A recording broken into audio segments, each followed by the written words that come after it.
మనం మడిగట్టు కూర్చున్నాం, మిగతా వాళ్ళందరూ మాత్రం తన్నుకుపోతున్నారు. భారతీయ జనతా పార్టీ విషయంలో నేను ఎన్నోసార్లు ప్రస్తావించింది అదే.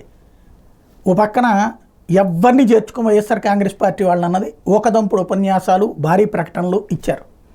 164 సీట్లు వచ్చినాయి, మా వాళ్ళే ఉన్నారు, ఇంకెక్కడ అకామిడేట్ చేస్తాం. తీరా చూస్తే మున్సిపాలిటీ కౌన్సిలర్లు, కార్పొరేటర్లు, జడ్పీటీసీలు, ఎంపీటీసీలు, ఇట్లా అనేక మంది, వాస్తవంగా అనేక మంది వైఎస్ఆర్ కాంగ్రెస్ పార్టీ వాళ్ళు బీజేపీకి రావడానికి సిద్ధంగా ఉన్న బీజేపీని అప్పుడు వెళ్ళి నేను ఆ విషయం కూడా ప్రస్తావించాను. ఆ వీడియోలు ఫాలో అయ్యే వాళ్ళకి గుర్తుంటుంది.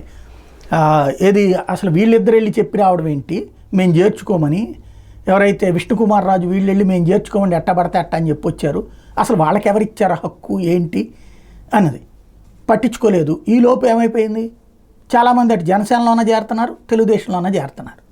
ఇప్పుడు భారతీయ జనతా పార్టీ ద్వారాలు తెరిచింది, రండి బాబు రండి అని పిలుస్తోంది. మరి ఏం జరుగుతుందో చూడాలి.